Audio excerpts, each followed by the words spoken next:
다음으로는 비트코인의 하락과 또 희비가 엇갈린 리플 그리고 솔라나 이야기 해드리겠습니다. 한동안 좀 보합세를 보였던 가상자산 리플이요. 일주일 사이에 6% 넘게 상승을 했습니다. 6.6%의 상승폭이었는데요.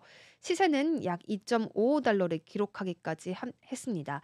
시가총액은 약 1,464억 4,906만 달러를 기록을 했습니다. 글로벌 가상자산 시장 시가총액 순위 3위를 유지할 만큼 큰 폭의 그런 상승이었습니다. 솔라나 같은 경우에는 같은 기간에 14.3%가 하락을 했습니다. 주요 가상자산 중에서는 가장 큰 하락폭이었다고 하는데요. 리플과 솔라나가 정말 희비 교차를 했구나 알아갈 수 있는 대목이기도 합니다. 현재 솔라나 같은 경우에는 187달러쯤에서 거래가 되고 있고요. 시가총액은 약 905억 4,888달러를 기록을 했습니다. 비트코인은 7일 동안 3.8% 하락을 했습니다. 비트코인도 계속 약세를 보이고 있죠. 현재는 약 94,572달러의 거래를 이어가고 있고요. 에이다 같은 경우에는 일주일 사이에 10%가 넘게 상승을 보여주면서 현재 1.02달러의 거래를 이어가고 있습니다. 이렇게 해서 지난 7일간의 등락률까지 함께 짚어드렸습니다. 비트코인, 이더리움 그리고 리플 순서대로 우리가 시가총액 순위까지 잘 유지되고 있다는 점 함께 확인해 가시면 되겠습니다.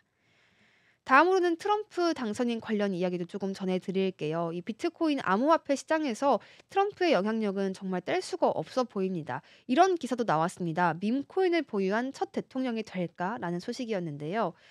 암호화폐 전문 매체에 따르면 트럼프의 암호화폐 보유액은 현재 1,500만 달러를 넘겼다라고 했습니다.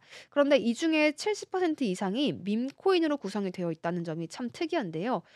한 보고서에 따르면 트럼프는 이더리움, 바이낸스, 또 폴리곤, 스테이블 코인인 USDC, USDT를 보유하고 있고요. 또 포트폴리오를 다각화해 가고 있다고 합니다. 하지만 이 포트폴리오에 비트코인이 포함되지 않고 있다는 점은 좀 눈길을 끌 만한 점이기도 합니다. 특히 밈코인에 대한 보유량이 상당한데 대표적으로 개구리 밈 그러니까 TROG 보유량이 약 900만 달러에 달한다고 하는데요. 이런 점에 대해서 앞으로 밈코인 투자자들이 또 어떻게 시장에 반응을 할지도 우리가 주목해 볼 필요가 있어 보입니다. 트럼프의 포트폴리오에는 이 개구리 테마가 2,103억 4,500만 개로 900만 달러 상당을 차지하고 있다고 합니다. 어마어마한 수치라고 볼 수도 있겠는데요. 가장 큰 비중이라는 점에서 또 한 번 주목을 받아갑니다. 또 트럼프 테마의 밈코인인 트럼프나 마가도 포함이 되어 있어서 각각 170만 달러 또 27,850달러 상당의 가치를 지니고 있다고 합니다. 트럼프는 대선 당시에요. 이 비트코인 보유를 통해 미국 부채 문제를 해결하겠다라는 발언을 한 바가 있습니다.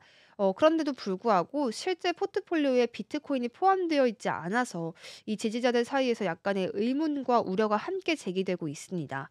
트럼프는 밈코인 보유량이 굉장히 압도적으로 많다는 점이 좀 특이한데 이렇게 밈코인 보유량이 많은 첫 번째 현직 대통령이 될 것으로 전망이 되고 있습니다. 비트코인은 현재 비록 없지만 앞으로 보유 자산이 이더리움이나 기타 알트코인 쪽으로 계속해서 확장될 가능성도 있고요. 또 균형을 이루고 있다는 점에서는 조금 안정적일 수도 있겠다라는 전망도 함께 나옵니다. 암호화폐 투자자들은 트럼프 취임식을 계기로 규제 정책이 어떻게 또 발표가 될 것인지 좀 기대를 모으고 있습니다.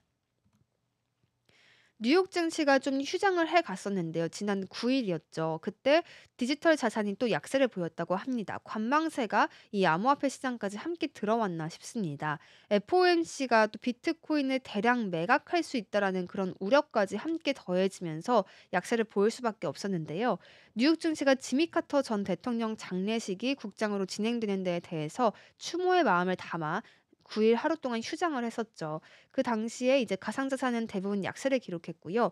비트코인은 93,000달러 선 그 아래로 떨어지기도 했습니다. 주요 알트코인까지도 역시 하락세를 보였는데요.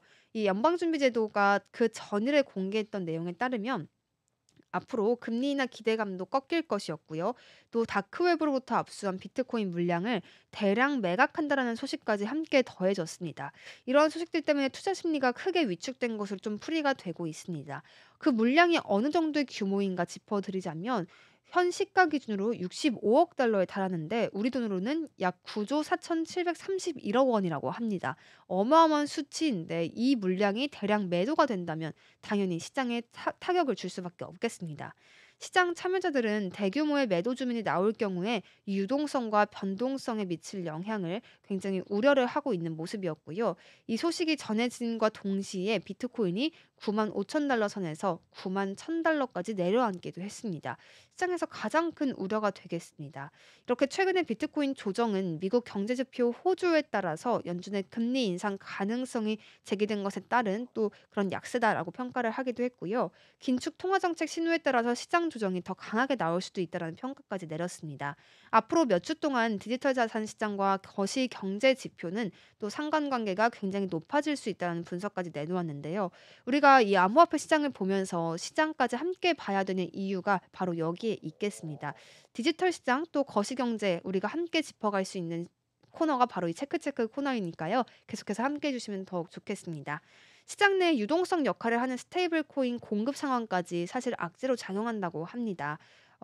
지난해 12월 초에 바이낸스에서 기록적인 스테이블 코인 유입세가 130억 달러 정도 발생을 했었지만 12월 중순부터 지금까지는 오히려 스테이블 코인의 유출세가 지속되고 있다는 점도 반드시 체크를 해봐야겠습니다. 이러한 추세 반전은 지난해 5월에 비트코인 가격 급락 직전에 마지막으로 관찰이 됐고요. 비트코인의 향후 추가 하락이 있을 수 있는 그런 신호이기도 하겠습니다.